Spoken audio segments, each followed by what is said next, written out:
PNR gold and diamonds తరుగు తక్కువ బంగారం ఎక్కువ విజయవాడ బెంగళూరు మరియు వైజాగ్ బ్రాంచ్లలో.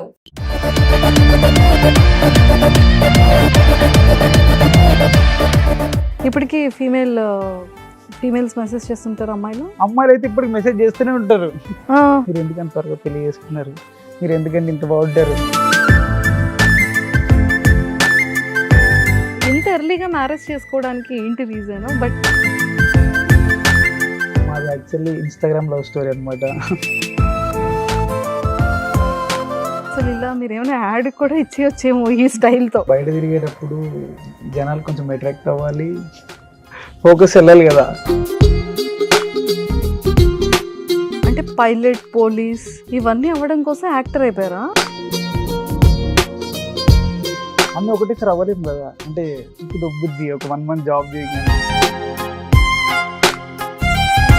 ఎమోషనల్గా చాలా పెయిన్ఫుల్గా అనిపించే సిచ్యువేషన్. యాక్చువల్లీ నాకు మా నాన్నమ్మ అంటే చాలా ఇష్టం అనమాట. ఆమె చనిపోతే నా లైఫ్లో ఒక పెద్ద పెయిన్ అనమాట.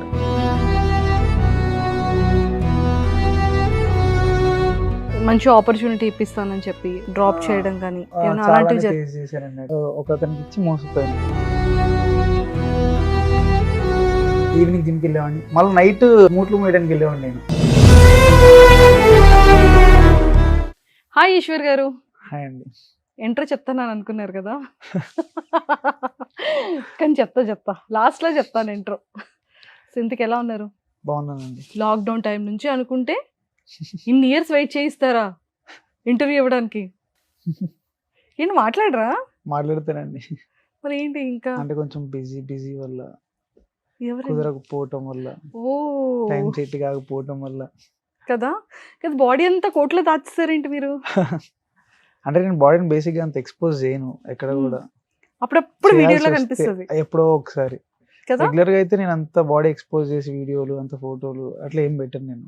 చాలా చాలా తక్కువ ఉంటది కానీ కదండి. లోపల ఉంటది. బేసిక్ గా బాయ్స్ కి బియోర్డ్ అన్న ఈ మీసో అన్న హెయిర్ స్టైల్ అన్న చాలా ఎక్కువ ఫోకస్ చేస్తారు కదా. అఫ్ కోర్స్ మీరు షూట్ గురించి మీరు చేస్తున్నారు అనుకున్నాం, కానీ ఇంత ప్రాపర్ గా అసలు ఇలా మీరు ఏమైనా యాడ్ కూడా ఇచ్చేయొచ్చేమో ఈ స్టైల్తో. అట్లా ఏం లేదండి. అంటే కొంచెం కేర్ చేయాలి కదా. బయట తిరిగేటప్పుడు జనాలు కొంచెం అట్రాక్ట్ అవ్వాలి, ఫోకస్ వెళ్ళాలి కదా. ఈశ్వర్ సాయి ఎవరి అబ్బాయి, ఇప్పుడు ఈశ్వర్ సాయి అని తెలియకపోయినా కూడా ఎవరి అబ్బాయి అని చూడాలి కదా అట్లీస్ట్ జనాలు. బయటికి వెళ్ళగానే జనాల నుంచి ఫోకస్ మీ మీదకి రావాలని చెప్పి సో ఇలా యూనిక్ గా రెడీ అవ్వాలని అనుకుంటున్నారు. అనుకోను, చేస్తాను రెగ్యులర్ గా. అనుకొని చేస్తారు. ఓకే. సో మరి మెయింటెనెన్స్ ఎలా అండి? హెయిర్ కి కానీ బియర్డ్ కి కానీ ఏమైనా క్రీమ్స్ అన్ని యూజ్ చేస్తా. అంటే ఎక్కువ మా వైఫ్ కేర్ చేస్తుంది హెయిర్ కి, ఫేస్ కి అంతా కూడా. ఎంత లక్కీ అండి మీరు. పాపం తనకి ఏమైనా చేస్తారా మీరు? నేనైతే ఏం నేను పాపం అంతా మీ వైఫే చేస్తారు. కేర్ చేస్తారు ఎక్కువ ఫేస్ కానీ హెయిర్ కానీ. అంటే ఏం యూజ్ చేయాలి, షాంపూస్ కానీ క్రీమ్స్ కానీ సిరమ్స్ కానీ అన్ని ఆమె చూస్ చేసి ఆమె తీస్తారు. యానిమల్ వచ్చిన తర్వాత ఇంకా ట్రెండ్ అయిపోయింది ఇది కదా. అట్లా ఏం లేదు, మీది బిఫోర్ నుంచి ఉంది, ఎప్పటి నుంచో ఉంది. కానీ యానిమల్ తర్వాత ఇంకా ఎక్కువ మంది బాయ్స్ ఈ స్టైల్ ని లైక్ చేస్తున్నారు.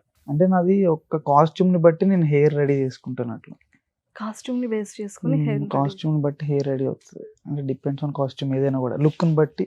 ఇప్పుడంటే బియర్డ్ షూట్స్ కోసం అని చెప్పి ఇంత హెవీగా ఉంచాల్సి వచ్చింది, లేకపోతే ఇంత ఉంచను కండిషన్ బట్టి. ఇప్పుడు నాకు సడన్ గా బియర్డ్ రిక్వైర్మెంట్ ఉంటే నేను పెంచలేను కదా వెంటనే, అందుకోసం అని చెప్పి ఉంచేస్తా. అట్లా ఏ అవసరం ఉంటే కట్ చేసుకోవచ్చు అని చెప్పి. ఇప్పుడు షూట్కి రిక్వైర్మెంట్ ఉంటే కట్ చేస్తా, లేకపోతే కట్ చేయనట్లు ఉంచుతా. హెయిర్ అయినా బియర్డ్ అయినా, లేకపోతే యూజువల్గా నేను కట్ చేయను.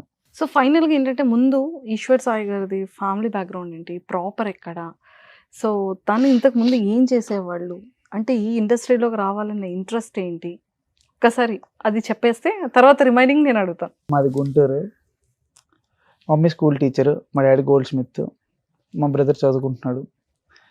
నేను స్టడీస్ చదువుకుంటూనే జాబ్ చేస్తూ అట్లా అంటే ఒక్కొక్క ఫినాన్షియల్గా అంత స్ట్రాంగ్గా లేకపోవటం వల్ల నేను చదువుకుంటూ పార్ట్ టైం చేసుకుంటూ అట్ ద సేమ్ టైం నేను స్పోర్ట్స్ మీద ఫోకస్ చేస్తూ ఇంకా అట్లా స్ట్రగుల్స్ ఫేస్ చేస్తూ ఇక్కడ దాకా రావాల్సి వచ్చింది. సో అంటే యాక్టింగ్ వైపుకి ఎందుకు ఇలా వెళ్ళింది కాన్సన్ట్రేషన్? నాకు చిన్నప్పటి నుంచి బేసిక్గా నాకు చిన్నప్పుడు కోరిక ఉండేది. ఒక క్లాస్లో అనుకున్నాను నేను పైలట్ అవ్వాలని, ఒక క్లాస్లో అనుకున్నాను నేను పోలీస్ అవ్వాలనుకున్నాను, ఒక క్లాస్లో అనుకున్నాను ఆర్మీ అవ్వాలనుకున్నాను. అట్లా 10th క్లాస్కి వచ్చేప్పటికి ఏదో ఒకటే అవ్వగలం లైఫ్లో, ఇన్ని అవ్వలేము కదా అని ఒక థాట్ వచ్చింది. యాక్టర్ అయితే పోలా, ఏ వేషం కావాలంటే ఆ వేషం వేయచ్చు, ఏ క్యారెక్టర్ కావాలంటే ఆ క్యారెక్టర్ చేయొచ్చు అని ఒక థాట్ వచ్చింది అనమాట. ఇంకా అలా ఇంకా నాకు ఇంకా యాక్టింగ్ మీద ప్యాషన్ పెరిగిపోయింది. అంటే మీరు అంటే పైలట్, పోలీస్ ఇవన్నీ అవ్వడం కోసం యాక్టర్ అయిపోయారా? అన్నీ అవ్వలేము కాబట్టి. అన్నీ ఒకటేసారి అవ్వలేము కదా. అంటే కిక్ మూవీలో రవితేజ్ అంటారు కదా, కిక్ దొబ్బుద్ది ఒక 1 month జాబ్ చేయగానే. ఇప్పుడు నాకు అట్లాగే ఉంటే అందుకని చెప్పి ఒక యాక్టింగ్ అనుకోండి, డిపెండ్స్ ఆన్ క్యారెక్టర్. మనం ఏమన్నా అవ్వచ్చు, ఒక ఫార్మర్ అవ్వచ్చు, ఒక మెడికల్ షాప్లో పనిచేసేవాడు అవ్వచ్చు, ఒక బార్బర్ అవ్వచ్చు, ఒక కూలోడు అవ్వచ్చు. నైస్ అండి, బాగుంది. సో అంటే ఏదైనా మనం అవ్వచ్చు అనేది అంటే ఒక యాక్టర్ మాత్రమే. బాడీ లాంగ్వేజ్ కావాలంటే చేంజ్ చేసుకోవచ్చు, డిపెండ్స్ ఆన్ క్యారెక్టర్, ఏమైనా చేంజ్ చేసుకోవచ్చు. ఓకే. సో ఫినాన్షియల్ గా స్ట్రాంగ్ గా లేకపోవడంతో ఏది ప్రాపర్ గా చేయలేకపోయారు. యాక్టింగ్ మీద ఫోకస్ చేయలేకపోయాను. యాక్టింగ్ మీద ఇన్నాళ్ళు నేను జాబ్ చేసింది ఇట్లా అంటే ఎట్లా అంటే నేను 7th క్లాస్ నుంచి నా ఎర్నింగ్ స్టార్ట్ అయింది. ఎట్లా అంటే నేను 7th నుంచి గుంటూరులో నేను మా డాడీతో పాటు వెళ్ళటం, మనీ ఎర్న్ చేయటం అట్లా చేసేవాడిని తిరుగుతూ. తర్వాత నేను జిమ్ స్టార్ట్ చేశాను. చేస్తూ జిమ్లో ట్రైనర్గా చేయటం స్టార్ట్ చేశాను. ఇంకా అట్లా ట్రైనర్గా స్లో గ్రాడ్యువల్గా పెరుగుతా అట్లా ట్రైనర్గానే నాకు ఒక కెరియర్ అనేది స్టార్ట్ అయింది అనమాట. ఒక మనీ పాత్ అనేది అక్కడి నుంచి నాకు స్టార్ట్ అయింది. ఒక జిమ్ ట్రైనర్, ఫిట్నెస్ ట్రైనర్ కానీ నాకు స్టార్ట్ అయింది. ఇప్పటి వరకు కూడా నేను ఇట్లా నిలబడ్డానంటే నాకు అదే కాపాడింది. నేను నా లైఫ్లో ఒక యాక్టింగ్ కెరియర్కి కోసమే నేను హైదరాబాద్ షిఫ్ట్ అయ్యాను. వచ్చిన తర్వాత నేను నా లైఫ్లో ఒక రిగ్రెట్ ఫీల్ అయింది ఎప్పుడంటే, యాక్టింగ్కి వచ్చాను ఇట్లా అయిపోయింది లైఫ్ అన్నప్పుడు. ఒక 1 year నేను వేస్ట్ చేశాను. ఒక ప్రొడక్షన్ ఆఫీస్లో ఒక 1 year ఇన్హౌస్గా చేసి నా టైం వేస్ట్ చేశాను అనిపించింది అక్కడ. అప్పుడు నేను చాలా రిగ్రెట్ ఫీల్ అయ్యాను. 1 year నేను ఫినాన్షియల్లీ వీక్ అయిపోయాను.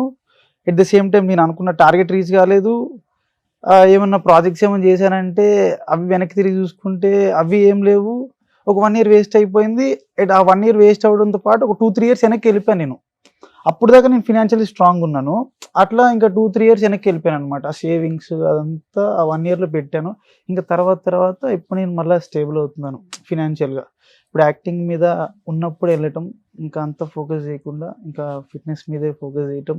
ఇంకా ఇట్లా అన్నీ నేను ఇన్స్టాగ్రామ్ మెయింటైన్ చేయాలి, జిమ్ మెయింటైన్ చేయాలి, offline and online clients handle చేయాలి, ఎక్కడైనా క్లయింట్స్ ఉంటే వాళ్ళని మీటింగ్స్కి వెళ్ళాలి, షూట్స్ ఉంటాయి, ఇంకా అన్నీ మేనేజ్ చేయాలి. మోడలింగ్ చేస్తాను, ప్రమోషన్స్ చేస్తాను, ఇన్స్టాగ్రామ్ అన్ని డేలో ఇంకా ప్రతి అవర్ ఇంకా అట్లా షెడ్యూల్ చేసుకుని ఉంటుంది అనమాట. ఓకే. కానీ మంచి ఫ్యాన్ బేస్ ఉంది కదా, అంటే లైక్ టిక్టాక్ టైంలో ఉండేది. ఆ తర్వాత మళ్ళీ ఇన్స్టాకి ఎందుకు అంత గ్యాప్ ఇచ్చారు? అంటే ఆల్మోస్ట్ టిక్టాక్ అయిపోగానే చాలా మంది ఇన్ఫ్లుయెన్సర్స్ కానీ యూట్యూబర్స్ కానీ ఇన్స్టాని చాలా ఎక్కువగా యూజ్ చేసుకునేవాళ్ళు. వాళ్ళ ఫేమ్ ని వెంటనే ఇటు ఇన్స్టాకి షిఫ్ట్ చేశారు. మరి మీరు ఎందుకని అంత టైం టేకెన్ ప్రాసెస్ అయింది? మంచిగా మీ వైఫ్ తో సూపర్ కాన్సెప్ట్ లవ్ వీడియోస్ చేసేవాళ్ళు, ఎంత మంచిగా. అప్పుడు కెరియర్ మీద ఫినాన్షియల్ గా కూడా కొంచెం స్ట్రాంగ్ ఉండాలి కదా, అంత టైం ఉండాలి కదా ఫస్ట్. ఇప్పుడు కూడా నేను ఇన్స్టాగ్రామ్ లో రెగ్యులర్ పోస్టులు చేయలేకపోతున్నాను, ఎందుకంటే I'm not strong financially still now. అందుకని చెప్పి నేను ఇంకా అంత ఫోకస్ చేయలేకపోతున్నాను. రీల్ చేయడానికి నాకు టైం దొరకట్లేదు. ఫస్ట్ ఆ షూట్స్ అని చెప్పి పొద్దున్న జిమ్ అని, తర్వాత ఆన్లైన్ క్లయింట్స్. నేను పొద్దున్న 5 o'clock లేస్తే నైట్ పడుకునేటప్పటికి, ఇప్పుడు ప్రెసెంట్ సిచ్యువేషన్ అయితే 3-3:30 డైలీ నైట్, మళ్ళీ పొద్దున్న 5:30కి లేవాలి. ఇంకా మధ్యలో స్లీప్ ఉండదు. ఇంకా అట్లాగే డైలీ ఇంకా ఎట్లాగే నడుస్తుంది. ఇంకా ఆ టైంలో నాకు రీల్ చేసే టైం కూడా ఉండట్లేదు. నేను రీల్ చేయాలి, ఏమన్నా ప్రమోషన్ రీల్ చేయాలన్నా కూడా రేపు షెడ్యూల్ ఇవాళ ప్లాన్ చేసుకుంటాను నేను. 1 గంటలో ఇది అయిపోవాలి, 1 గంటలో ఇది అయిపోవాలి, 1 గంటలో ఇక్కడికి వెళ్ళాలి, 1 గంటలో ఇక్కడికి వెళ్ళాలి. వెంటనే మళ్ళీ 6 కల్లా ఆన్లైన్ సెషన్ ఉంటే మళ్ళీ ఆన్లైన్ సెషన్ కనెక్ట్ అవ్వాలి, మళ్ళీ 7కి నాకు ఆఫ్లైన్ ఉంటే మళ్ళీ అటు నుంచి ఇంకో జిమ్కి వెళ్ళాలి. అట్లా ఉంటుంది అనమాట షెడ్యూల్ అనేది నాది. చాలా బిజీ అయితే మీరు. ఈరోజు చాలా టైం వేస్ట్ అయిపోయింది పాపం. ఎస్, ఇంత ఎర్లీగా మ్యారేజ్ చేసుకోవడానికి ఏంటి reason? But me love story ఒకసారి మాకు కూడా వినాలని ఉంది. ఆ లవ్ స్టోరీ కోసం చెప్పాలంటే, మాది యాక్చువల్లీ ఇన్స్టాగ్రామ్ లవ్ స్టోరీ అనమాట. యాక్చువల్లీ ఫస్ట్ మా వైఫే నన్ను చూశారు, ఇక్కడ టిక్టాక్లో చూశారు. చూసి నాకు మెసేజ్ చేశారనమాట. ఇన్‌స్టాగ్రామ్‌లో మెసేజ్ చేశారు. నేను చూడలేదు. 2 డేస్ తర్వాత చూసి నేను హాయ్, హలో అని స్టార్ట్ చేశాను. మళ్ళా ఆమె ఒక 2 డేస్ తర్వాత హాయ్ అని స్టార్ట్ చేసింది. ఇంకా మళ్ళీ నేను 2 డేస్ తర్వాత అట్లా టైమ్ టేకెన్ ప్రాసెస్ అనమాట. ఇంక అట్లా క్లోజ్ అయ్యాం. అట్లా ఆమె కూడా లవ్ చేస్తుంది. బాగా కేర్ చేసేదనమాట. నాకు అది నచ్చింది. నాకు లైఫ్‌లో కేర్ చేసే వాళ్ళు దొరుకుతారా లేదా అనే ఒక క్యూరియాసిటీతో ఇంకా నేనేం చేశానంటే ఇంకా చూస్తున్నా. ఇంకా నాకు ఆమె కన్నా ఇంకా కేర్ చేసేవాళ్ళు ఎవరు కనిపించలేదు నాకు. ఇంకా ఓహ్! అంటే ఇంకా మీరు కూడా కేర్ చేసేవాళ్ళు ఎక్కడున్నారు అనేది సెర్చ్ చేశారనమాట. అంటే సెర్చ్ సెర్చ్ చేసి అంటే ఇంకా ఫైనల్‌గా ఆమెని find out finalise point out ఇంకా చేసుకున్నారు. నాకు దొరకరు ఇంకా అట్లాంటి వాళ్ళు ఇంకా అంత కేరింగ్ పర్సన్. ఇంకా ఇప్పుడు నేను ఏం చేయాలన్నా కూడా నేను మా వైఫ్‌కి చెప్తానన్నమాట ఫస్ట్. ఇవాళ ఇది చేద్దాం అనుకుంటున్నా, కరెక్టేనా కాదా? నేను బేసిక్‌గా జనాల్లోకి అంత ఫాస్ట్‌గా వెళ్ళలేను. అంత త్వరగా ఎవరితో మాట్లాడలేను కూడా నేను. కొంచెం ఇంట్రోవర్ట్ అనుకోండి. అట్లా అంటే మరీ అంత ఇంట్రోవర్ట్ కాదు. యాంబివర్ట్ అనుకోండి. అంటే పరిచయం అయితేనే మాట్లాడగలుగుతా. పరిచయం లేకపోతే అసలు ఎంతసేపు అయినా సైలెంట్‌గానే కూర్చుంటాను గానీ ట్రై కూడా చేయను మాట్లాడటానికి. నాకు భయం వేస్తది ఫస్ట్. స్టేజ్ ఫియర్, భయం. ఇప్పుడు ఇక్కడ కూర్చోవాలన్నా కూడా నాకు ఫస్ట్ అట్లా కూర్చొని కాసేపు ఆలోచించుకుంటూ ఏం కాదు. మా వైఫ్ కూడా ఫోన్ చేసి ఏం కాదు, నువ్వు టెన్షన్ పడకు, అంతా బాగానే ఉంటది. నువ్వు ఫస్ట్ టెన్షన్ పడకు, వాటర్ తాగు, కూర్చో అని చెప్తదనమాట ఫోన్. 5 మినిట్స్‌కి ఎలా ఉన్నావు? బాగున్నావా?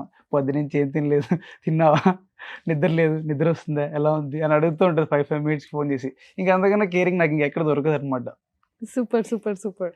ఎక్సలెంట్ అండి. ప్రతి బాయ్‌కి కావాల్సింది ఏంటంటే బ్యూటీ కన్నా అంటే ట్రూగా లవ్ చేసే ఏ బాయ్‌కైనా వన్స్ కావాలనుకునేది only support and understanding and caring. ఈ 3 ఉంటే ఏ బాయ్ అయినా సరే ఇంకా సపోర్టింగ్ విషయంలో అయితే నేను చెప్పక్కర్లేదు.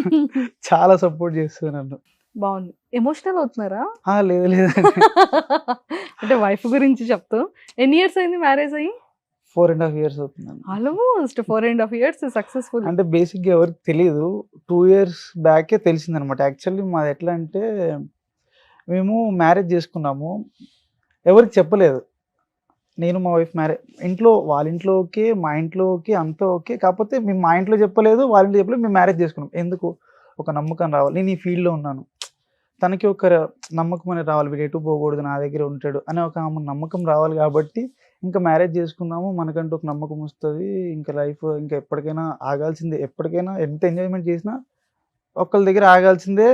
ఎప్పటికైనా ఇంకా స్టక్ అవ్వాల్సిందే. అవును. ఎన్నాళ్ళు ఎంజాయ్ చేస్తాం. ఇంకా అట్లా నడుస్తూ ఇంకా ఒక డే పెళ్లి చేసుకున్నాం. ఇంకెవరికి చెప్పలేదు. మేము అది కూడా ఏం చేయాలా, లైఫ్‌లో ఒకసారి పెళ్లి పేరెంట్స్ వస్తది. ఒప్పుకున్నాకే ఒప్పుకున్నాకే. కాకపోతే మేము ఇంట్లో చెప్పలేదు. ఇంట్లో మళ్ళా చేసుకుందాంలే, మళ్ళా చెప్పి ఇంకోసారి ఏమన్నా ఒప్పించి చేసుకుందాంలే పేరెంట్స్ ఎవరికి చెప్పకుండా ముందు చేసేసుకున్నారు చేసేసుకున్నాం పెళ్లి. ఓ ఎలా చేసుకున్నారండి? ఎక్కడ? చెప్తాను టెంపుల్లోనా? వినండి. లైఫ్‌లో ఒకసారి పెళ్లి వస్తది. ఫస్ట్ టైం పెళ్లి చేసుకుంటున్నాం. అది కూడా గ్రాండ్‌గా ఉండాలి. ఏం చేయాలి? అప్పుడు మేము లాక్డౌన్ స్టార్టింగ్‌లో ఫస్ట్ లాక్డౌన్ స్టార్టింగ్ అప్పుడే స్టార్ట్ అవుతుంది. అప్పుడే ఈ కర్ఫ్యూలు అవి స్టార్ట్ అవుతున్నాయి. స్లో స్టార్ట్ అవుతున్నాయి. నేను అప్పుడు వైజాగ్‌లో ఉన్నాను. ఇంకా మంచిగా చేసుకుందాము. ఫస్ట్ టైం పెళ్లి, రిజిస్టర్ మ్యారేజ్‌లు, యారీ సమాజులు ఇవన్నీ వద్దు మనకి అని చెప్పి ఒక కళ్యాణ మండపం బుక్ చేసాం. పెద్ద కళ్యాణ మండపం. అంటే ఎంటైర్ ఫ్యామిలీ మెంబర్స్ అందరిని పిలిచి చేసుకోవాలనుకున్నారు. లేదు మేమిద్దరమే చేసుకుందాం అనుకున్నాము. మీ ఇద్దరు పెళ్లికి అంత పెద్ద కళ్యాణ మండపం? కళ్యాణ మండపం బుక్ చేసాము. అక్కడ హార్డ్లీ వచ్చింది ఎంతమంది అంటే ఒక 5-6 మెంబర్స్ వచ్చుంటారు అంతే. ఒక పంతులు, ఒక హెల్పర్, ఫ్రెండ్స్ ఒక 5 మెంబర్స్ అంతే. ఒక పెద్ద కళ్యాణ మండపం బుక్ చేసుకున్నాం. అంటే ఇంకా లైఫ్లో మళ్ళీ మేము పెళ్లి చేసుకుంటాం లేదు, ఇంట్లో వాళ్ళు ఒప్పుకున్న తర్వాత కూడా ఇంకెందుకు డబ్బులు వేస్ట్, ఆల్రెడీ చేసుకున్నారు కదా అంటారేమో అనే ఆలోచనలో మెమరీస్ ఉండాలి కదా లైఫ్లో. రేపొద్దున పిల్లలకి చూపించుకోవాలన్నా మేము ఇట్లా చేసుకున్నాం, మరీ గుడిలో పెళ్లి చేసుకున్నా ఫోటోలు ఎక్కడున్నారు అని అడిగితే ఏం చెప్పాలి అని చెప్పి మేము ఒక మంచి కళ్యాణ మండపంలో మంచి గ్రాండ్గానే చేసుకున్నాం పెళ్లి. కాకపోతే ఎక్కువ మంది లేదు, మేమే ఉన్నాం. తర్వాత ఇంట్లో వాళ్ళకి ఆ ఫోటోలన్నీ చూపిస్తే అవునా ఇలా చేసావా నువ్వు, ఒక మాట మమ్మల్ని పిలిస్తే మేము కూడా వచ్చేవాళ్ళం కదా, మేము రానని చెప్పామా ఎప్పుడైనా, మేము ఒప్పుకోలేదా, అసలు ఎందుకు చేసావు ఇట్లా. ఫైనల్ గా పేరెంట్స్ కి తెలిసి మళ్ళీ బోత్ ఫ్యామిలీస్ కలిపి చేసుకున్నారా లేదా మ్యారేజ్? మళ్ళీ ఇంకేం చేసుకోలేదు. మా లాంటి వాళ్ళందరికీ పిలిస్తే వచ్చేవాళ్ళం కదండి. మా మమ్మీ వాళ్ళు కూడా అదే చెప్పారు. వాళ్ళ మమ్మీ వాళ్ళు, మా పేరెంట్స్ అందరూ కూడా అదే చెప్పారు. చెప్పుంటే వచ్చేవాళ్ళం కదా, ఎలాగో కళ్యాణ మండపం బుక్ చేశారు, అంత బాగా చేసుకున్నారు. సో ఫైనల్గా పెళ్లి అనేది కళ్యాణ మండపంలో మనకి మెమరీస్ కోసం ఫొటోస్ వీడియోస్ ఉంటే చాలు, ఎవరితో సంబంధం లేదు అనుకున్నారు. అంటే మేము మళ్ళీ అంతే కదా. తర్వాత చేసుకుందాం అనే థాట్ లో ఇంకొకలా. యాక్చువల్లీ మా వైఫ్ అంటే ఇక్కడ క్రిస్టియన్. చూసారా ఎంత ఒకరి మీద ఒకరికి ఎంత లవ్ అండ్ ఎఫెక్షన్ ఉందో. అంటే ప్రపంచంతో సంబంధం లేకుండా, షాడోస్ తో సంబంధం లేకుండా, ఎవరితో పంతులు ఉండాలన్న మాత్రం మహానుభావులు. అంటే అట్లాని కాదండి, ఒకరి మీద ఒకరికి నమ్మకం పెరగటానికి. ఇంకా నేను ఎక్కడో గుంటూరులో ఉంటాను, ఆమె ఎక్కడో వైజాగ్లో ఉంటుంది. నేను యాక్టింగ్ ఫీల్డ్ లో తిరుగుతాను, ఫిట్నెస్ ఎక్కడ ఫీల్డ్ మిస్ లో తిరుగుతాను. అయిపోతారో ఎక్కడ మిస్ అయిపోతారు, ఆమెకు భయం ఉండొచ్చు, నేను ఆమెకు నమ్మకం ఇవ్వలేకపోతున్నానే అనే ఒక నాకు కూడా కొంచెం భయం ఉందన్నమాట.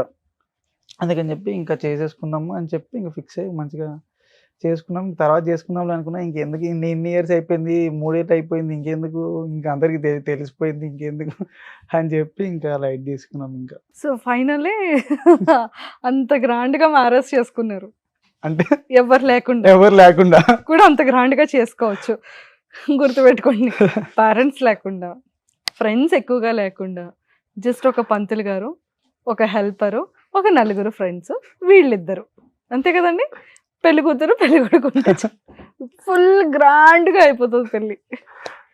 నైస్ అండి, చాలా బాగుంది. సో ఫస్ట్ ప్రపోజల్ ఎవరు చేశారు, మీరా మీ మిస్సెసా? ఫస్ట్ ఆమె చేద్దాం అనుకునే లోపు నేనే చేశాను అనమాట. సో ఇప్పుడు తను రెడీ టు కన్సీవ్ కదా, ఇంకా 3 months. 3 months లో. సూపర్ అండి. సో బేబీ బాయ్ అనుకుంటున్నారా, బేబీ గర్ల్ అనుకుంటున్నారా? నేనైతే బేబీ బాయ్ అనుకుంటున్నాను, ఆమె కూడా బేబీ బాయ్ అని అనుకుంటుంది. వాళ్ళ పేరెంట్స్ బేబీ గర్ల్ అనుకుంటున్నారు, మా పేరెంట్స్ బేబీ బాయ్ అనుకుంటున్నారు. చూద్దాం, చూడాలి. నాకు ఎవరైనా ఓకే, మంచిగా Super అండి. వస్తే చాలు. సో అంటే మీ గోల్ ఏంటంటే లైక్ ఏం చేయాలని ఉంది నేను ఫ్యూచర్ ఒక లో? పెద్ద యాక్టర్ అవ్వాలి, అదే నా పెద్ద డ్రీమ్. హైదరాబాద్కి షిఫ్ట్ అయింది కూడా అందుకోసం వచ్చింది. నేను గుంటూరు విజయవాడలో జాబ్ చేసినప్పుడు నాకు మంచి ఇన్కమ్ ఉండేది, మంచిగా అంటే ఏమన్నా చేయగలను అనమాట. ఇంకా ఎట్లా కావాలంటే అట్లా ఎంజాయ్ చేయగలను, తిరగగలను, చేయగలను. నేను ఇంకా హైదరాబాద్కి షిఫ్ట్ అయ్యి నేను ఇంకా 2 మేనేజ్ చేసుకుంటున్నా. ఇప్పుడు యాక్టింగ్ మీద ఫోకస్ చేస్తే నేను నాకు వెనకాల స్టెబిలిటీ ఉండాలి, ఇద్దరు ఫ్యామిలీ సపోర్ట్ అన్నా ఉండాలి, నేను ఫినాన్షియల్లీ స్ట్రాంగ్ ఉండాలి. నాకు 2 లేవు, అటు ఫ్యామిలీ సపోర్ట్ లేదు, అంటే ఫ్యామిలీ కూడా నాకు అంత ఫినాన్షియల్లీ స్ట్రాంగ్ కాదు, నేను అంత ఫినాన్షియల్లీ స్ట్రాంగ్ కాదు. అంటే చెప్పాను కదా, 1 year టైం నేను వేస్ట్ చేశాను. ఒక 1 year నేను ఒక ప్రొడక్షన్ ఆఫీస్లో తిరిగి వేస్ట్ చేశాను. తిరగటం అంటే ఇన్హౌస్గా చేసి వేస్ట్ చేశాను. అది ఫినాన్షియల్గా నాకేం రాలేదు, అట్లా అని చెప్పి నాకు పేరు రాలేదు. అలా ఇన్స్టాలో ఫాలోయింగ్ పెరిగిందంటే అక్కడ ఉండి అది పెరగలేదు. ఇంకా యూజ్లెస్ అయిపోయింది. ఇంకా ఒక 1 year వేస్ట్ అయిపోయింది నా లైఫ్లో. ఒక 1 year వేస్ట్ అవడంతో పాటు ఒక 2 years వెనక్కి వెళ్ళిపోయిందని చెప్పాను కదా. నేను బాగా సేవింగ్ చేసుకున్న డబ్బులు, మనీ, ఇంకా కష్టపడిందంతా అయిపోయింది. సో మీకేమైనా సరే మంచి ఆపర్చునిటీ ఇప్పిస్తానని చెప్పి సీరియల్స్ అవ్వచ్చు, ఫిలిమ్స్ అవ్వచ్చు, వెబ్ సిరీస్ అవ్వచ్చు, ఇలాంటి ఏదైనా ఆపర్చునిటీ ఇస్తానని డ్రాప్ చేయడం కానీ చాలానే అలాంటివి ఫేస్ చేశానండి అట్లాంటివి. మీరు చాలా స్ట్రాంగ్ ఎమోషనల్ గా చాలా పెయిన్ఫుల్ గా అనిపించే సిచ్యువేషన్ ఏంటి? పెయిన్ఫుల్గా అనిపించే సిచ్యువేషన్ అంటే యాక్చువల్లీ నాకు మా నాన్నమ్మ అంటే చాలా ఇష్టం అనమాట. ఆమె చనిపోవటమే నా లైఫ్లో ఒక పెద్ద పెయిన్ అనమాట. నాకు ఫినాన్షియల్ స్ట్రగుల్స్ తప్ప, ఫినాన్షియల్ పెయిన్ తప్ప నాకు వేరే పెయిన్ తెలియదు ఫస్ట్ థింగ్. ఇంకా నేను అంతా హ్యాపీ, నాకు డబ్బులు ఉంటే ఇంక నేను ఇంకా ఎంతో హ్యాపీ, ఇంకా నాకు ఇంకా ఫ్యామిలీ స్ట్రెస్ ఉండదు, ఇంకా వేరే ప్రాబ్లమ్స్ ఏమి ఉండదు నాకు. అది లేక నేను బాగా ఎక్కువ డిప్రెస్ అయిపోయింది ఎప్పుడంటే మా నాన్నమ్మ చనిపోయినప్పుడు. మా నాన్నమ్మ ఇంకా నాకు ఫ్రెండ్ లాగా, ఇంకా ఆమెతోనే నా లైఫ్ ఎక్కువ ట్రావెల్ చేశాను అనమాట. మా పేరెంట్స్తో కన్నా కూడా ఎక్కువ నేను ట్రావెల్ చేసింది మా గ్రాండ్ మదర్తో. నేను విజయవాడలో జాబ్ చేసేవాడిని, మా పేరెంట్స్ వాళ్ళు గుంటూరులో ఉండేవాళ్ళు. ఆమె నా కోసం అని చెప్పి విజయవాడలో వచ్చి ఉంది ఇంకా నా కోసం. ఇంకా నేను ఎన్ని ఇయర్స్ ఉంటే అన్ని ఇయర్స్ అక్కడే ఉంది, నాకు వండి పెట్టుకుంటూ నా కోసం ఉంటూ అట్లా. నేను ఏదైనా ఊరు వెళ్ళాలంటే కూడా ఆమె నన్ను తీసుకెళ్ళేది చిన్నప్పుడు. విజయవాడ వెళ్ళాలన్నా, తిరుపతి వెళ్ళాలన్నా, కాకినాడ వెళ్ళాలన్నా, రాజమండ్రి వెళ్ళాలన్నా, ఎక్కడ వెళ్ళాలన్నా ఆమె, ఎక్కడికి వెళ్ళాలన్నా ఆమె తీసుకెళ్ళేది. నేను ట్రిప్ వెళ్ళాలి, హాలిడేస్ వస్తున్నాయి, రేపు సమ్మర్ హాలిడేస్ అంటే ఆ ముందు రోజు ప్లాన్ వేస్తుంది, రేపు ఎక్కడికి వెళ్దాం సాయి, రేపు ఎక్కడికి వెళ్దాం అని చెప్పి ఆమె బస్సు ఎక్కించుకొని తీసుకెళ్ళి వెళ్ళిపోయేది. అట్లా దసరా హాలిడేస్ కానీ, సంక్రాంతి హాలిడేస్ కానీ, నా స్కూల్ డేస్, కాలేజ్ డేస్, ఇంకా నా జాబ్ చేసినంతసేపు నేను ఆమెతోనే ఎక్కువ పెరిగాను అనమాట. ఆమె నాకు ఎక్కువ ఆనందం అనిపించేది. మా మమ్మీ స్కూల్ టీచర్, బిజీ ఉంటుంది ఆమె స్కూల్లో ఉంటుంది. మధ్యాహ్నం నేను ఇంటికి వచ్చి తినేవాడిని అన్నం, మధ్యాహ్నం లంచ్ బ్రేక్లో ఇంటికి వచ్చి లంచ్ చేసేవాడిని. ఆమె తినిపించేది నాకు రోజు ఫుడ్. ఇంకా సడన్గా ఆమెకి ఏం హెల్త్ ఇష్యూస్ లేవు, ఏం లేవు. సడన్గా కాకినాడ వెళ్తూ బస్సులో చనిపోయారు అనమాట. అట్లా ఏం లేవు, ఓవర్ ఎక్సైట్ అయిపోయి బస్ లో అంటే ఇంకా అయిపోయారు, స్ట్రక్ అయిపోయారు. ఇంక ఇంటికి తీసుకొచ్చి చనిపోయారు. ఇంకంతే. ఆమెకి ఒక షుగర్ లేదు, ఒక థైరాయిడ్ లేదు, బీపీ లేదు. ఆమెకి 70+ ఉన్నా కూడా ఆమె బాగా స్ట్రాంగ్ ఉంటుంది. అప్పటికి ఆమె మంచిగా నడుస్తూ తిరుగుతున్నా. మేము రోజు నేను జాబ్ చేసినప్పుడు నేను రోజు నైట్ టైం నేను ఆమె పార్లర్కి వెళ్ళటం, ఇంకా అట్లా. ఇంకా నాకు ఇంకా ఆమె ఫ్రెండ్. నేను ఎక్కడ బయటికి వెళ్ళి సినిమాకి వెళ్ళాలన్నా ఆమె తీసుకెళ్ళేవాడిని, పార్లర్కి వెళ్ళాలన్నా ఆమెను తీసుకెళ్తాను, తినాలన్నా ఆమె, బిర్యానీగా తినాలన్నా ఆమె, పిజ్జా హట్కి వెళ్ళాలన్నా ఆమె, డామినోస్కి వెళ్ళాలన్నా ఆమె, కేఎఫ్సీకి వెళ్ళాలన్నా ఆమె, ఇంకెక్కడికి వెళ్ళాలన్నా ఆమె తీసుకెళ్ళాను.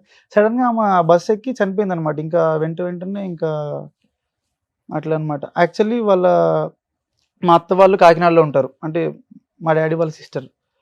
వాళ్ళ దగ్గరికి ఒక 4 years తర్వాత వెళ్తున్నారు అనమాట. ఓవర్ ఎక్సైట్ అయిపోయి చనిపోయారు. ఓవర్ ఎక్సైట్మెంట్ కూడా అంత మంచిది కాదు. ఓకే. సో మిమ్మల్ని ఇలా ట్రీట్ చేసేటప్పుడు చాలా వరకు ఆపర్చునిటీస్ ఇస్తామని చెప్పి ఇప్పించేటప్పుడు అంటే అది చాలా బాధాకరమైనటువంటి సిచ్యువేషన్. నాకు స్టార్టింగ్లో ఎట్లా అంటే నేను రూపాయి చాలా దాసేవాడిని. నేనేంటంటే జాబ్ చేయాలి, చదువుకోవాలి. ఇప్పుడు దాకా నేను స్టడీస్ ఫినిష్ చేసింది కూడా నేను అన్ని స్కాలర్షిప్ల మీద ఫినిష్ చేశాను. నాకు ట్రావెలింగ్కి మనీ లేకపోతే నేను స్టడీస్కి బ్రేక్ చేశాను. అట్లాంటి సిచ్యువేషన్లో నేను డబ్బులు దాచిపెట్టి ఇప్పుడు పలానా ఆపర్చునిటీ ఇస్తామంటే నాకు తెలియదు స్టార్టింగ్లో. డబ్బులు పే చేయాలి, నువ్వు ఇట్లా ఇది నేర్చుకోవాలంటే మేము ఇంత ప్రొడ్యూస్ చేయాలంటే నువ్వు ఎంతో కొంత ఇన్వెస్ట్ చేయాలి, నీకు సీరియల్ ఆఫర్ ఇస్తాం, నీకు ఈ క్యారెక్టర్ ఇస్తాం అని చెప్పి అట్లా కొంతమంది చేస్తున్నారు. కానీ ఇంకా తర్వాత తెలుసుకున్నాను, యాక్టింగ్ ఫీల్డ్లోకి వెళ్ళాలంటే మనం ఏం పే చేయక్కర్లేదు, మనకే పే చేస్తారని తర్వాత అర్థమైంది. అట్లా ఒక దగ్గర మోసపోయాను, ఒక అతనికి ఇచ్చి మోసపోయాను. తర్వాత ఏంటంటే నేను ఒక 30,000 తగ్గించాను, అది అయిపోయింది. తర్వాత నేను ఒక 20,000 దాచిపెట్టాను. ఇంకా తర్వాత మా పేరెంట్స్ని అడిగితే 5,000 అట్లా పోగు చేసి ఒక 30,000 దాచి నేను ఫిట్నెస్ ఫీల్డ్లో ఉన్నాను కదా, నాకు ఏదో కోర్స్ చేయాలి. అప్పుడు నాకు కోర్స్ లేదు. ఒక 2 years ట్రైనర్గా ట్రావెల్ చేసిన తర్వాత పెద్ద జిమ్కి వెళ్ళాలంటే నాకు ఏదో కోర్స్ చేయాలి, ఏదో ఒక సర్టిఫికేషన్ అయితే ఉండాలి. నాకు డబ్బులు లేదు. అక్కడ దాచిన డబ్బులు మొత్తం తీసి మమ్మీని అడిగి, డాడీని అడిగి అట్లా అడిగి కొంచెం డబ్బులు దాచి కోర్స్ చేద్దామని చెప్పి ఒకటికి గట్టే డబ్బులు, వాడే జంపు. అది నాకు వర్స్ట్ సిచ్యువేషన్. అంటే ఎట్లా అంటే మా డాడీ గోల్డ్ స్మిత్. సడన్గా ఆయనకి హెల్త్ ఇష్యూస్ వల్ల ఇంకా ఏం వర్క్ లేదు ఇంకా ఇంట్లోనే. మా మమ్మీ టీచర్, ఇంకా ఆమె ఇంకా ఎర్నింగ్స్ మీద ఇల్లు నడిపించేది. ఇంకా తర్వాత నేను 7th నుంచి నేను స్టార్ట్ చేశాను ఎర్నింగ్. అప్పుడు నేను మా డాడీకి ఇట్లా ఉంటే అవ్వదు డాడీ, ఇల్లు నడవదు కదా అని చెప్పి నేను మా మమ్మీతో టిఫిన్ అవన్నీ వేయించుకొని, ఇడ్లీ దోశ అవన్నీ ఇంట్లో వేసుకొని నేను మార్కెట్లో తీసుకెళ్ళి అమ్మేవాడిని. మా డాడీని తీసుకెళ్ళి, మా డాడీకి ప్రెస్టేజ్ అనమాట. ప్రెస్టేజ్ అంటే ఎట్లా అంటే ఆయన అప్పుడుదాకా గోల్డ్ స్మిత్, మంచిగా బతికిన వాళ్ళు, అట్లా బయట తిరగాలన్నా ఫేస్ చూపించుకోవాలన్నా అవ్వదు కదా అని చెప్పి ఆయన థాట్లో ఉన్న. నేను అప్పట్లో ఒక సైకిల్ రెంట్కి తీసుకొని మా డాడీని వెనకాల ఎక్కించుకొని సంతలు తీసుకొని వెళ్ళేవాడిని. ఫస్ట్ day 1 నుంచి నేను స్కూల్ హాలిడే పెట్టుకుని మరి వెళ్ళాను. అట్లా వెళ్ళి నేను కొన్ని ఇయర్స్ అట్లా చేశాను. ఇంకా తర్వాత ఇంకా మా తమ్ముడికి హెల్త్ ఇష్యూ వచ్చిందనమాట. సడన్గా మా తమ్ముడికి హార్ట్ సర్జరీ అయింది, బ్రెయిన్ సర్జరీ అయింది. ఇంకా నాకు ఫినాన్షియల్లీ సపోర్ట్ కావాలి, ఇంకా కష్టపడాలి, ఏదో ఒకటి చేయాలి. అప్పుడు నేను చేసాను, పొద్దున్న జిమ్కి వెళ్ళేవాడిని, మధ్యాహ్నం కాలేజ్కి వెళ్ళేవాడిని, నైట్ జిమ్కి వెళ్ళేవాడిని, ఈవినింగ్ జిమ్కి వెళ్ళేవాడిని, మళ్ళీ నైట్ మూట్లు మోయడానికి వెళ్ళేవాడిని నేను. అట్లా చేసి ఇంటికి ఇన్కమ్గా భారం కాకుండా ఉన్నాను. ఏదో ఒక నా సైడ్ నుంచి హెల్ప్ అయితే చేశాను కొన్ని ఇయర్స్. తర్వాత హైదరాబాద్ వచ్చిన దగ్గర నుంచి కొంచెం కష్టమే అయింది. కొన్నాళ్ళు ఇచ్చాను, చెప్పాను కదా 1 year టైం స్పాన్ వేస్ట్ చేశాను. చాలా స్ట్రగుల్స్ పడిపోయాను. 1 yearలోనే ఇంకా ఏదో చేస్తారు, ఏదో నన్ను పెట్టి సినిమా తీస్తారు, నన్ను పెట్టి ఏమన్నా ప్రాజెక్ట్ చేస్తారు, ఏదైనా సిరీస్ చేస్తారు, ఓటీటీ వెబ్ సిరీస్ చేస్తారు అని చెప్పి చాలా హోప్స్ పెట్టుకుని ఉన్నాను. వాళ్ళు ఏం చేయపోయేటప్పటికి నా మనీ ఇన్వెస్ట్ చేశాను. అంటే మనీ ఇన్వెస్ట్ చేశాను, వాళ్ళకే ఇన్వెస్ట్ చేయలేదు. అన్ని డేస్ నేను ఒక 1 year నాకు నేను ఖర్చు పెట్టుకోవాలి, నేను రెంట్స్ పే చేసుకోవాలి, ఈఎంఐస్ పే చేసుకోవాలి, అంటే నాకు నేను ఇన్వెస్ట్ చేసుకోవాలన్నా కూడా టైం, మనీ అన్నీ ఇన్వెస్ట్ చేశాను అక్కడే. ఇంకా అంతా లాస్ అయిపోయింది. ఆ టైంలో నేను మా ఇంట్లో వాళ్ళకి సపోర్ట్గా ఉండలేకపోయాను. ఇంకా అట్లా అనమాట. నాకు మెయిన్ సపోర్ట్ ఎవరంటే మా మామగారు, మా వైఫ్ వాళ్ళ డాడీ. ఆయన ఉండబట్టి నేను ఇప్పుడు ఇట్లా ఉన్నాను, మా వైఫ్ ఉండబట్టి నేను ఇక్కడ దాకా రాగలిగాను. సో లేదు, ఖచ్చితంగా సపోర్ట్ ఉంటుంది. బట్ సీరియల్స్ అయినా సరే ఏదైనా ఇంట్రెస్ట్, నాకు యాక్టింగ్ అంటే ఇంట్రెస్ట్ అండి. ఫస్ట్ థింగ్ యాక్టింగ్ అంటే ప్యాషన్. సీరియల్ అను ఏదైనా యాక్టింగ్ అంటే ఇష్టం నాకు, అంతే. ఫైనల్ గోల్ ఇస్ ఒక మంచి యాక్టర్ గా ప్రూవ్ మంచి చేసుకోవాలనేది actor గా మీ prove కోరిక. చేసుకోవాలి, ఒక మంచి గుర్తింపున్న యాక్టర్ అయితే అవ్వాలి.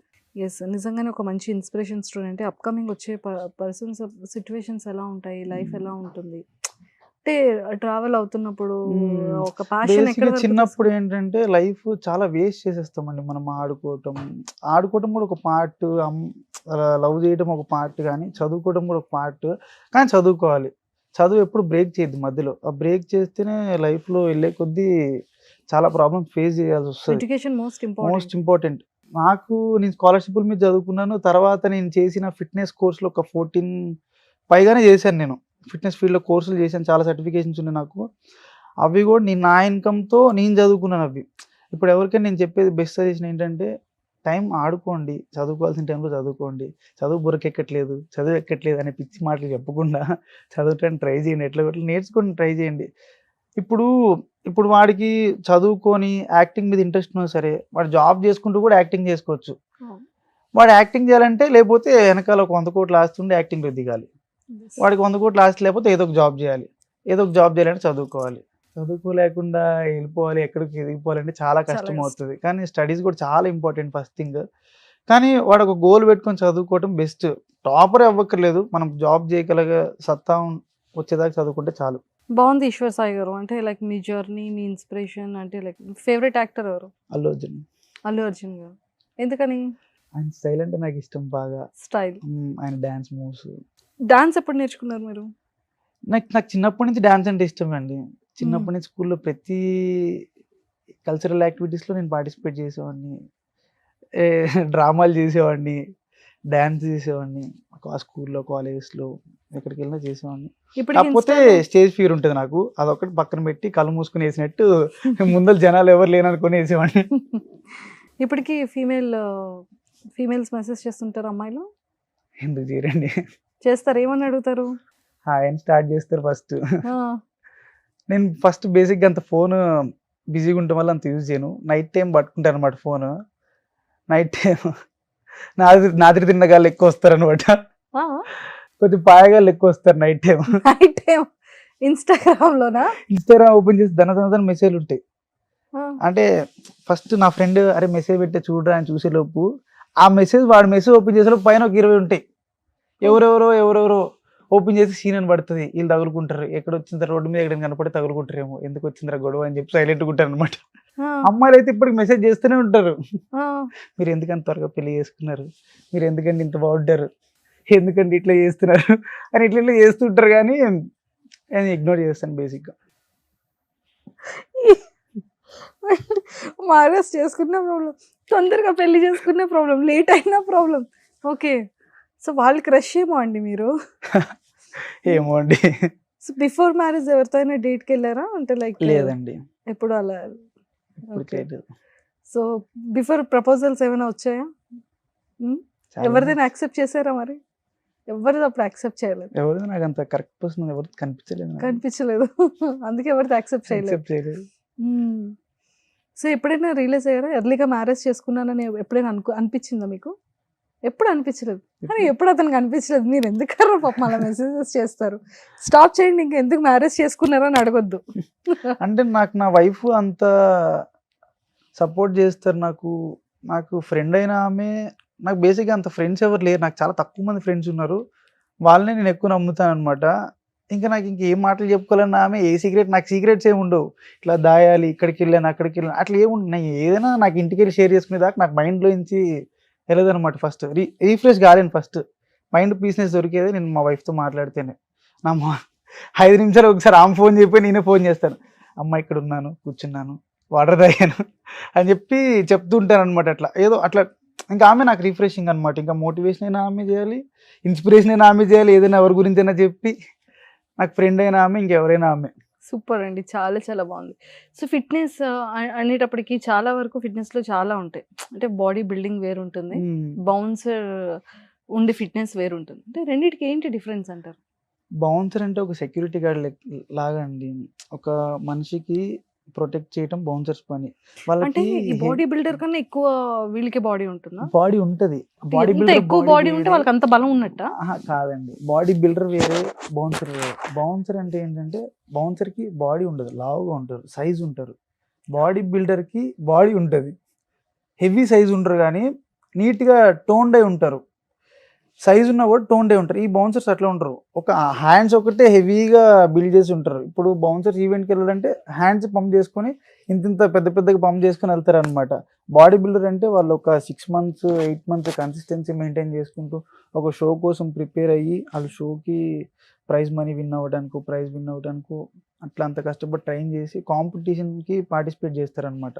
ఈ బౌన్సర్స్కి కాంపిటీషన్స్ ఏమి ఉండవు. బిర్యానీ తిన్నామా, జిమ్ చేసామా, పొట్ట పెంచామా, లావుగా ఉంటే చాలు. బౌన్సర్ అంటే బాడీ ఉండక్కర్లేదు, లావుగా ఉంటే చాలు. అంటే ఇప్పుడు ఒక మనిషి వచ్చి కొట్టడానికి వచ్చినా సరే అడ్డంగా నించుంటే ఆ మనిషి ఆగిపోవాలి అన్నట్టుంటే చాలు. బాడీ బిల్డర్ బేసిక్గా అంత ఉంటారు. బాడీ బిల్డర్ ఎట్లా ఉంటారంటే ఒక 60 weight కేటగిరీలో కూడా షార్ట్ ఉంటారు, హెవీగా ఉంటారు, టోన్డే ఉంటారు, నీట్గా ఉంటారు, చెక్కినట్టు ఉంటారు బాడీ మొత్తం. ఈ బౌన్సర్లు అట్లా ఉంటారు, ఒకటే బ్యాగ్లా ఉంటారు, అట్లా అనమాట. దీనికి తేడా అది. ఓకే. సో ఫిట్నెస్ అనేది అంటే మన జెంట్స్ అనుకోవచ్చు, లేడీస్ అనుకోవచ్చు, అంటే వాళ్ళని ఎంతవరకు హెల్తీగా చేస్తుంది ఫిట్నెస్ వల్ల యూజెస్ ఏంటి?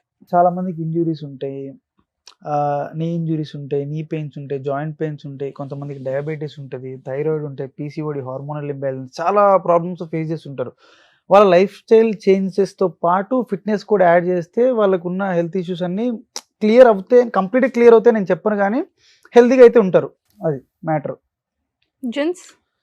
జెంట్స్ అంటే ఇంకా వాళ్ళ హెవీగా వర్క్ చేయడం వల్ల కూడా సడన్ గా వర్కౌట్స్ చేస్తూ హార్ట్ స్ట్రోక్ వచ్చేస్తుంది ఈ మధ్య. ఎందుకంటారు అది? వాళ్ళ కొలెస్ట్రాల్ అనేవి సరిగ్గా లేకపోవటం వల్ల, వాళ్ళకున్న ప్రెషర్స్ వల్ల వాళ్ళ కార్టిజోల్ అనే హార్మోన్ హై అయిపోతుంది అనమాట. అప్పుడు ఏమైంది, వాళ్ళ కొలెస్ట్రాల్ లెవెల్స్ అనే balance, lipid profiles regular check చేసుకోకపోయినా మందు తాగుతారు, సిగరెట్ తాగుతారు, జిమ్ చేస్తుంటారు. వాళ్ళకి ఏంటంటే వాళ్ళ హార్ట్ అంత పంప్ చేయలేదు, వాళ్ళకి ఏంటి బ్లడ్ థిక్నెస్ కూడా పెరిగిపోతుంది, బ్లడ్లో కొలెస్ట్రాల్ పెరిగిపోవడం వల్ల వాళ్ళంత అంత బేర్ చేయలేదు అనమాట వాళ్ళ హార్ట్ అనేది. అప్పుడు ఏంటి, వాళ్ళకి ఎంత వర్కౌట్ చేయించాలి అంతే వర్కౌట్ చేయించాలి. ఇప్పుడు మందు తాగొద్దంటే వాడు మనకి తాగలేదని చెప్తాడు, కానీ వాడు ఎన్ని తాగుతున్నాడు, బయటికి వెళ్ళి ఏం తింటున్నాడో, స్వీట్లు ఎన్ని తింటున్నాడో తెలియదు కదా మనం. ఇప్పుడు మనం ఓవర్ ట్రైన్ చేయడం వల్ల ఏమైంది అంటే వాళ్ళ హార్ట్ రేట్ అనేది పెరిగిపోతుంది కదా, వాళ్ళ హార్ట్ బేర్ చేయలేదు, అంత వర్కౌట్ని బేర్ చేయలేదు. అప్పుడు ఏమవుతుంది, సడన్గా హార్ట్ స్ట్రోక్, కార్డియాక్ అరెస్ట్ లాంటివి వస్తుంటాయి. ఇంకా సో కార్డియో థ్రెడ్మిల్ ఎంతసేపు చేయొచ్చు ఒక పర్సన్? డిపెండ్స్ ఆన్ క్యాలరీస్ అండి. ఓకే. మీరు తినేదానికన్నా ఒక 100 calories ఎక్స్ట్రా బర్న్ చేసినా కూడా మీరు వెయిట్ లాస్ అనేది అవుతారు. కాకపోతే దానికి ఒక క్యాలిక్యులేషన్ ఉంటుంది, దాన్ని బట్టి మీరు చేస్తే సరిపోతుంది. ఎక్కువ చేస్తే మీకు నీరసం వస్తుంది. తినకుండా మీరు ట్రెడ్మిల్ మీద నడిచి ఒక 10 kilometers 20 kilometers యూజ్ ఉండదు. తింటూ మీకు సరిపడా క్యాలరీస్ తీసుకుంటూ సరిపడా క్యాలరీస్ బర్న్ చేస్తేనే మీరు వెయిట్ లాస్ అవుతారు. మీరు ట్రెడ్మిల్ అయినా కూడా మీకు ఎండ్యూరెన్స్ని పెంచుతుంది. ఎట్ ద సేమ్ టైం మీకు ఎక్కువసేపు అవసరం లేదు, మీకు సరిపడా చేస్తే సరిపోతుంది. దాంతోపాటు మీకు స్ట్రెంత్ ట్రైనింగ్ కూడా కావాల్సి వస్తుంది, వెయిట్ ట్రైనింగ్ కూడా కావాల్సి వస్తుంది. ఎందుకు, మీకు కార్డియో వస్తే ఎండ్యూరెన్స్ పెరుగుతుంది, స్ట్రెంత్ పెరగదు. వెయిట్ ట్రైనింగ్ చేస్తే స్ట్రెంత్ పెరుగుతుంది. మీకు జాయింట్ పెయిన్స్, నీ పెయిన్స్ ఇట్లాంటివి రాకుండా అంటే మీకు స్ట్రెంత్ ట్రైనింగ్ చేయాలి. రెగ్యులర్గా మీరు కార్డియో ఎందుకు చేస్తారు, ఉన్న ఫ్యాట్ని బర్న్ చేయడానికి, క్యాలరీస్ బర్న్ చేయడానికి మీరు కార్డియో చేస్తారు. దానికి మీకు సరిపడా చేస్తే సరిపోతుంది, ఎక్కువ చేయక్కర్లేదు. 2 hours 3 hours అవసరం లేదు. ఇప్పుడు ఎవరికైనా డ్రాస్టిక్ చేంజ్, షూట్ ఉంది, వెంటనే కాంపిటీషన్స్కి వెళ్ళే వాళ్ళకి ఏంటంటే తగ్గిపోవాలి, 1 weekలో కాంపిటీషన్ ఉంటుంది, అప్పుడు వాళ్ళకి తప్పదు. ఇంకా వాళ్ళు తినేదానికన్నా 500-600 calories 700-800 calories ఎక్స్ట్రా బర్న్ చేయాల్సి వస్తుంది. అప్పుడు ఏం చేస్తారు, 2 hours ట్రెడ్మిల్ చేస్తారు, కంపల్సరీ చేయాల్సి వస్తుంది. ఇంకా సో ఫైనల్లీ అంటే ఫిట్నెస్ కూడా చాలా ఇంపార్టెంట్ ప్రతి ఒక్క పర్సన్కి కూడా. మీరు ఇప్పటికీ కూడా ఫిట్నెస్ ట్రైనర్ గానే వర్క్ చేస్తున్నారు Manikonda. Super. Thank you Eshwar గారు. అంటే లైక్ మంచి జర్నీ. సో ఎన్ని ప్రాబ్లమ్స్ ఫేస్ చేశారు, ఫ్యామిలీకి ఎలా సపోర్ట్ ఉన్నారు, ఒక వైఫ్ రిలేషన్కి ఎంత మీనింగ్ఫుల్ ఉంది. అన్నిటికన్నా నాకు బాగా నచ్చింది ఏంటంటే మీ మ్యారేజ్. పెద్ద ఫంక్షన్ హాల్ బుక్ చేసుకొని సో 5-6 members పెళ్లి చేసుకోవడం అంత గ్రాండ్గా. అంటే అప్పుడు కరోనా అప్పుడప్పుడే స్టార్ట్ అవుతుంది, పేరెంట్స్ కి కూడా చెప్పకుండా చేసుకున్నా. అది నాకు చాలా, నేను ఫస్ట్ ఆ విషయం కూడా చెప్పింది మా నాన్నమ్మకి, ఇట్లా లవ్ చేశానని చెప్పింది కూడా ఫస్ట్ మా నాన్నమ్మకి, పెళ్లి చేసుకుని అని చెప్పింది కూడా. నా సీక్రెట్స్ అని షేర్ చేసుకుంటే ఇంకా ఆమెతో మా ఇంట్లో షేర్ చేసుకున్నాను. నాకు మా ఇంట్లో వాళ్ళకి అడ్డగోడగా నిలబడేది మా నానమ్మే. ఏం చెప్పాలని నామతోనే ఫస్ట్ ఏమన్నా పిచ్చి పని చేసినా, ఎక్కడైనా ఏదన్నా రోడ్ మీద ఏమన్నా చెత్త పని చేసినా కూడా ఫస్ట్ నేను వెళ్ళి నానమ్మ ఇలా చేశాను. ఇక నేను కింద పడ్డాను అనుకోండి, సైకిల్ మీద దెబ్బలు తిన్నాను, ఫస్ట్ నానమ్మ కింద పడ్డాను, దెబ్బలు తిని ఇంట్లో చెప్పగానే ఇట్లా చెప్తాను. ఎంత హార్డ్ వర్క్ చేశారు. ఇప్పుడిప్పుడే స్టార్ట్ అవుతుంది. ఆ. ఇంకా 2024 ఇట్స్ న్యూ బిగిన్స్ అందరికీ కూడా. అవును, నిజంగానే మంచిగా సెటిల్ అవుతారు. మంచి థ్యాంక్ ఆపర్చునిటీస్ యూ, థ్యాంక్ వస్తాయి. యూ అండి. సో ఇంకా మంచిగా, ఇంకా ఫిట్నెస్ మీద ఇంకా చాలా మంచి వర్డ్స్ చెప్పారు. యాక్టింగ్ అంటే ఎంత ఇంట్రెస్ట్ కాబట్టి హోప్ఫుల్లీ మంచి ఆపర్చునిటీస్ రావాలని మనస్ఫూర్తిగా మా సుమన్ టీవీ వ్యూవర్స్ అందరి తరఫు నుంచి థ్యాంక్ యూ కోరుకుంటున్నాను. అండి. All the very best. Thank you so much.